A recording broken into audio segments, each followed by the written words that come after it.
Hello and welcome back to Creme de la Cringe. Hi, everybody. Oh, Oh, I know it's been a week. You had a it week has. off and all you've done is work. That's all I've done. Water heaters suck. Oh my God, I hate that. I hate that. But then I take a week off just to get work done around here. Yeah. Anyway, we have another true crime case tonight, and this one's a little different than the ones we have been doing. This one is about a Wild West tomboy, and I dig this chick. I mean, her name's Cora Hubbard, and if you haven't read a lot of true Wild West gang stuff, then you may not have known her. Have you heard about her? I have the name Cora. My great grandmother was Cora Barnes. So Oh, I that's love where the my mind name. went. So she was born sometime in the 1870s. There's a lot of dispute between when she was really born. There's not a great records back then, right? Unless you were LDS. Yeah, for sure. For sure. I mean, y'all do know that all of it's family search genealogy stuff is done by the Mormon Church, right? Yep. And I've been able They to were track able to mine piece back to together. 1500s. I know. They were able to piece mine on my mother's side. I didn't know anything past my grandmother at all. She flat out refused to talk about her family, which really pissed me off because I found out up until like 1996, there were people alive that I could have met. All her Oh, brothers and that's sisters. sad. I know. Oh, anyway, they were able to piece it back. So I now have my family tree back to like the 1200s It's so in cool. Like, same with Ireland. you. Like, so I didn't know my maternal grandmother. She died when my mom was 18, and she didn't raise my mom. And then just by going in and plugging in her name and finding her mom, I was able to like find all the way back stuff I never knew, or people I didn't know I was It's related to, that I was like, wow. Yeah, yeah. So, anyway, okay. Cora was born sometime in the 1870s. She was born in Ohio to a Union Army veteran named Samuel C. and Elizabeth Hubbard. Samuel was half Cherokee, and she was the sixth of seven children and the third and final daughter. And I do have a picture of the whole clan here. It is Yeah. So it always takes me a minute. I can't walk and chew gum at the same time. Sorry. So here we go. Shut up, Trista.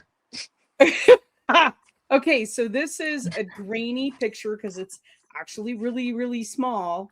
So this is the Parker clan. Okay, so where's Cora? Cora is the baby in Mama's lap right Aw. there. Yeah, so this is I love old pictures. I know. So that's the Hubbard clan. Okay, they lived in Cedar Township, Callaway County, Missouri. Okay, between 1880 and 1885, Elizabeth, Cora's mom, died, and the family moved from Missouri to Kansas. And they lived in the Spring Hill Township of Johnson County, which is later renamed Weir. The newspapers described her, Cora, this way. She was described as 5 feet 4 inches in height and rather stockily built. When you see her picture, you would not say that. She is not stocky. This girl wasn't stocky. No. Her hair was coarse. No, she was. I'll show you a picture of her. Her hair was coarse and black. Her complexion swarthy. What the hell does that mean? I think of swarthy like a pirate. Does it mean ruddy? I I I don't know what. guess what, guys? We're I have gonna like no. figure out what swarthy means. What is How do you spell swarthy? it? Swarthy. So Swarthy here's Cora. mean. She's not a big girl. She's not. I You would think she was a boy. Well, and you'll know why. You'll know why here in a minute. But she looks pretty trim to me. There's nothing wrong with. Okay. So you want to know what Um, swarthy means real quick? what? having a darker or darker complexion. Darker complexion. Swarthy means darker. Interesting. That, So yeah, that's it says her features are as coarse and as masculine as are her tastes. Now remember, this is the 90s. Ever since she was a girl, she'd been a roving and reckless disposition that would ordinarily be called a tough nut, although, as far as known, she was virtuous. That's how she's described. Poor Cora. So right. she's a tomboy. I mean, come on. So her family was said to have gone bad. Air quotes, gone bad. Her brothers were rough and wild, and the greatest virtue of them in their eyes has been daredevil bravery, and Cora followed suit. So these kids were all a little bit wild. We know families like that. Today we Yep. know families like that. Yep. Okay. All right. So by August 17th, 1897, Cora had married and divorced one husband named James Russell and had married her second husband named Bud Parker just a month and a half earlier at the time of the crime that takes place, because it's all about crime, guys. So at the time of her crime, she was living on the Parker's farm in what they called Indian Territory, which is now Oklahoma, okay, not far from the Kansas state line. At one point, Cora and a man got into a quarrel. As fast as he called her a liar and pulled his gun, she drew a weapon and shot him through the heart. She then ordered two other men to carry him to a drop of a ravine and put him in it. I mean, she was Train tough. station. Yeah, train station. At 25 years old, she was a member of the notorious Dalton Gang. You've heard of the Dalton Gang. I'll bet you I'm like, anything. now that, yeah, sounds really Yeah. familiar. Yeah, they were really notorious in the Wild West. She cut her hair like a man and wore men's clothing, like the picture, okay? She was chased all over the plains of Oklahoma by U.S. Marshals, but she would not give up the life of a highwayman until the gang was finally broken up when Bob Dalton was killed, okay? And so Bob Dalton was killed, Cherokee Bill was hung, and another of the gang was in prison, and others were scattered. So the Dalton gang kind of split apart. So the original Dalton gang was named after Bob Dalton, and it was the name that she gave to her revolver. She called it Bob Dalton. And then she would shoot at her pursuers. She would rob banks, and she'd hold them at bay until she could escape. At one time, she was called, quote, the wickedest woman in America. And for some reason, she was nicknamed the Kid. Okay. Huh. I kind of dig this chick. I really do. I mean, I'm like, I kind of, yeah, like she just had her own style. She was nobody. She wasn't. Yeah, she wasn't. She wasn't to fall in line of like, No. oh, I gotta wear the dress and be the perfect housewife. It was, I'm gonna live my own life and do my own thing. Right. So it was stated in a newspaper that her mother and father knew of her criminal activity, but didn't care as long as she kept the financial end of their establishment in running order. But remember, her mother had died, so I'm thinking that it was probably her stepmother. So I think as long as the cash was coming in, her dad didn't care where it was. They didn't, yeah, which makes them accessory. Yeah. So, but I mean, come on, that's just trivial things. So a new robbery was in the making. So her and guys on the Dalton property or the Parker property, they had the plans of the robbery started on Bud Parker's farm near Nowata. I love that name, Nowata, Oklahoma, where he had recently brought Cora, his new bride. Cora's brothers, Al and William Bill Hubbard, were living in the same area around the time. And John Sheets, a 23-year-old from Missouri, was working on the Parker farm as a hired hand. And people surmised it was likely the arrival of a 31-year-old named Albert Whitfield, nicknamed Whit. Albert Whitfield, nicknamed Whit. Tennyson is his last name. So Whitfield is a middle name. Albert Whitfield Tennyson. That's a mouthful. That sounds like nobility to me. Like, Albert that's a Bill lot. Tennyson. Like he should have like a big A oil royal paint. cape. Yeah, you know what I mean? Okay, so he drifted in the area that August, and apparently he was the genesis for this up-and-coming bank robbery plan. Before then, the Dalton gangs did like stagecoach robberies, small bank robberies, stuff like this, but this was going to be a larger robbery. Okay, so Tennyson claimed that he had previous experience bank robbing and soon had the group rallied around this idea. So they chose this bank called the McDonald County Bank, and it was chosen because Bill Hubbard had previously lived in Pineville where the bank was, and he knew the layout of the bank really well. He knew the layout of the town, which I can't imagine most towns in the old West days was basically a main street, like kind of layout. But anyway, at least according And to it their probably movie. wasn't even paved. It was No, just a dirt road. just dirt stagecoach roads. Bill Hubbard drew up a map, and Bud Parker, Sheets, Tennyson, and Hubbard were designated to execute the plan. This map, though, would lead to the downfall of the whole thing.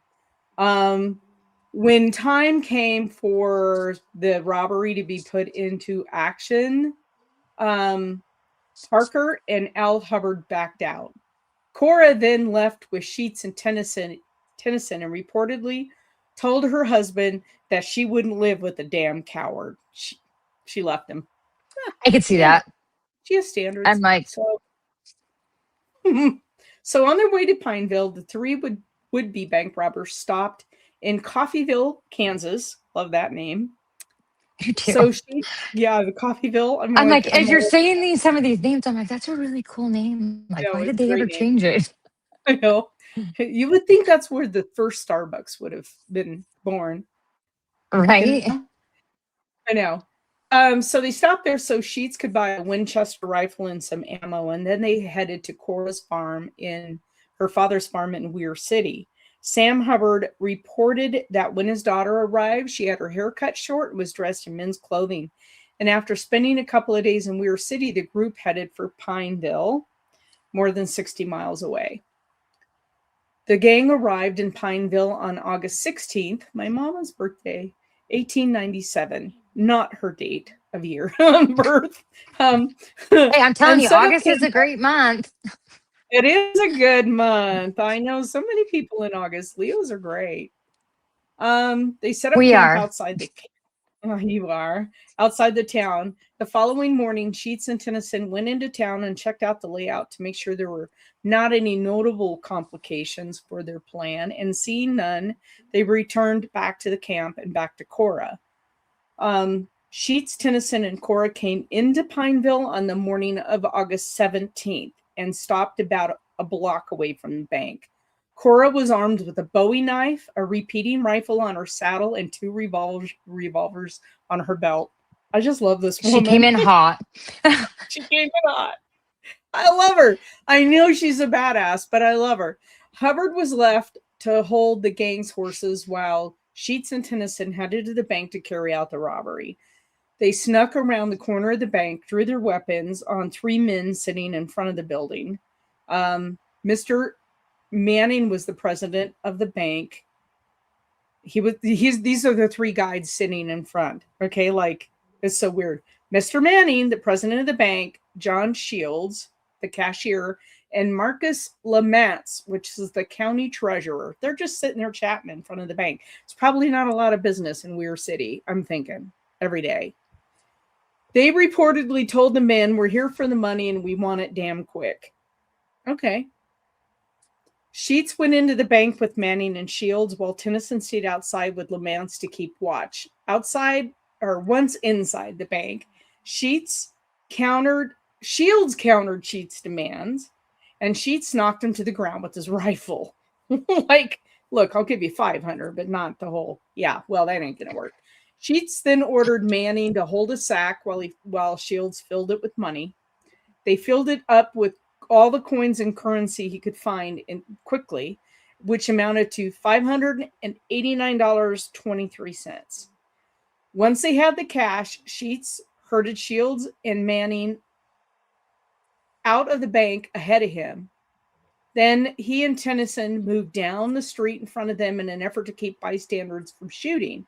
By the time they reached where Cora had the horses waiting, they'd also taken Manning's $15 silver watch. Hubbard, Sheets, and Tennyson mounted up and headed to the northeast. A posse quickly formed in Pineville and followed the gang.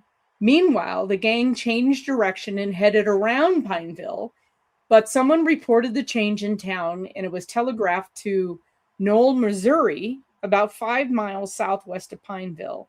So that afternoon, a search party from Pineville got in front of the fugitives and joined another posse from Knoll and at the crossing of Butler Creek to lie in ambush. And when the three started to ride down the gulch to the creek, the posse opened fire, wounding both Tennyson and Sheets with buckshot and mortally wounded Sheets' horse, which always pisses me off.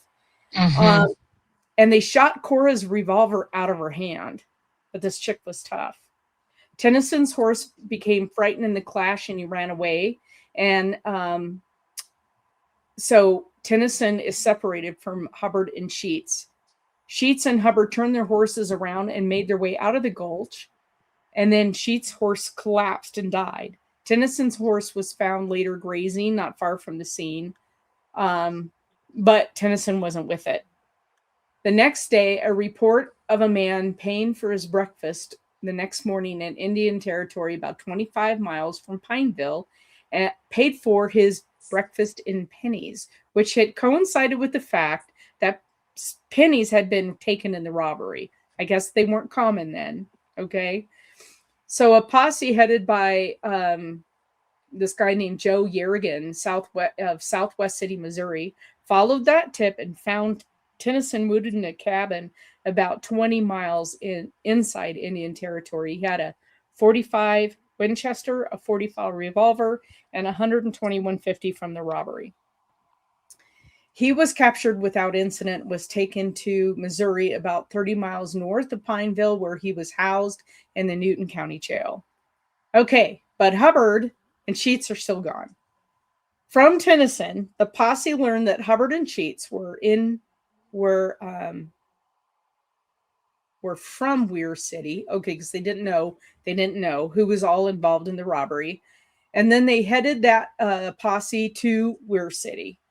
Hubbard and Sheets had stolen a horse at gunpoint near where the shootout had happened. And then they traveled 70 miles to Parsons, Kansas.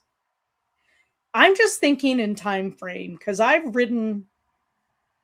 So some of the, if you guys are not into horses, you wouldn't know this, but some of the endurance rides that you can do on horses, they're like 50 miles in a day. And those are called endurance rides because you're basically running alongside your horse. Section of that. You're not riding your horse the whole way. 70 miles. So how many days did that take? Did they just flat out gallop until the horses couldn't move anymore? I mean, so they go 70 miles to Parsons, Kansas, to where Hubbard took a train back to Weir City on the morning of August 21st. Would she think that she was not going to be ID'd? She'd promised to follow in a day or two, and from Weir City that they plan to escape then to Iowa. They're going to Iowa. Anyway. So shortly after Cora returned to her father's home, the posse arrived. Of course. Shocker. The city marshal, Jim Hatton, went to her father's house, and under the ruse of borrowing his tar kettle, they discovered Cora there. As the posse was returning to the home to arrest her, they located Bill Hubbard and arrested him for his role in the robbery, which they had been informed of by Tennyson. Tennyson just sang like a bird. I mean, what a little coward. I know, right? After taking Bill Hubbard to the jail, they returned to the Hubbard home, where Cora answered the door, obediently put up her hands like a child at play putting up its hands before a toy pistol. Was what the newspaper said. When Cora was caught, she was wearing a calico Mother Hubbard dress that seemed to feel just as sweet as any girl and no prettier than she could be. I love that. I was like, that would be the best way to try to elude it because I they're know. looking for, someone who looks like a dude. And Yeah. She's fairly well educated, but it is in shooting that she excels. It is said that she could outshoot any member of the gang. A search of the Hubbard home found $161 buried in the vegetable garden, 25 in a hill of peppers, an additional 141 in a hill of potatoes. oh, that's Also, great. I know on the premises they found men's clothes that Cora had wore during the holdup. In response to this find, McDonald County Sheriff Richard Jarrett and Shields, the back cashier, went to Weir City on August 26th. While they were interrogating Sam Hubbard, John Sheets drove up unaware in a buggy and was quickly arrested. In his buggy, they found an additional $91, the .45 caliber 6-shooter. So along with Sheets and Sam Hubbard was also arrested and taken back to Missouri because of his reluctance to cooperate with officials in their search for the loot. I mean, it sounds like old Mr. Dalton was probably the brains of the Dalton gang because these were not brainy people. No, So because why didn't you burn your clothes or ditch them on the road somewhere? Right. So Like, what happened was they drew up that plan, that sketch of the bank. Well, he dropped it. He dropped it. So somebody in town saw that and went, I wonder if they're being robbed. Yeah. So that's why. oh my lordy. So Bill and Sam were released at Pineville on August 28th, the day of the preliminary hearing for Cora, John, and Tennyson. And they were bound over and returned to the Newton County Jail in Neosho. They were convicted of bank robbery in January 1898, and they were sentenced to state prison in Jefferson City. Hubbard and Sheets got 12 years and Tennyson 10. I don't know why there was a difference, but there was. Maybe because he sang like a bird. Because he ratted? He ratted everybody out. So later she was released and she told a writer this. She said, there wasn't a man on the street who would dare okay, hold on. Let me start over. There wasn't a man on that street would have dared to enter that door. Why? I could have held up that little town all by myself if I wanted to. When the men in the street became excited, I pointed my revolver and said, any man that tried cross that door dies. The safe was unlocked and they took out $500.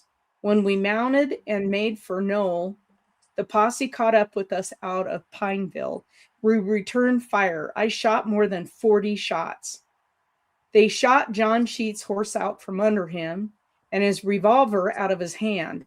He got his revolver again and we shot back thick and fast. They shot my horse from under me and my revolver out of my hand. My Winchester was strapped to my saddle. I went right after it while they were shooting. I got my Winchester quick and began firing it. I wanted to go back and fight them, but John wouldn't do it. That was his way. He didn't want to kill anybody. I aimed to hurt them fellows, and I guess we scared them. Then we took to the woods and escaped. This chick's tough. Mm-hmm. Missouri Governor Alex Monroe Dockery commuted Cora's sentence the day after Christmas in 1904. She was released on New Year's Day in 1905. During her imprisonment, the one-time bank robber had let her hair grow out, but had apparently done little else to enhance her feminine allure in the eyes of the reporter who described her at the time of her release as short in stature, black eyes, and a greasy, dark complexion. So we went from SWAT. Oh, I love old newspapers. Greasy. I don't know. Yeah. I don't get it. But anyway, that's Cora in the Dalton Gang. And it makes me want to read more about the Dalton Gang. Yeah. And I know I've read some stuff about them. I want to read more now because she was a little fighter. And I mean, yeah, she's a bad gal, and yeah, she did some terrible things, and she killed some people, but she was, for her day and age, she was. But it was the Wild West back then. Like, let's be real. It It was. was, be kill or be killed kind of situation. Yeah, yeah. And So, it's not like people were educated and had a lot of skills. And if you weren't a good rancher and had any money to raise crops or animals, you were starving to death. mhm. So bank robbery was apparently the way. God. And yeah, I mean, because Yeah. I think we have, well, there's our own legends here where we're at. I know the one in where I'm from. So, I mean, come on, it Mm-hmm. happens. That was Mm-hmm. just the way of the world back then. Yep, I have another picture to share real quick before we end. I almost forgot about this one. And this is of the, let me find it. Oh, here we go. I think it was the three of them with Cora. So, Um, you would totally think that she was just one of the guys. one of the guys, just a short guy.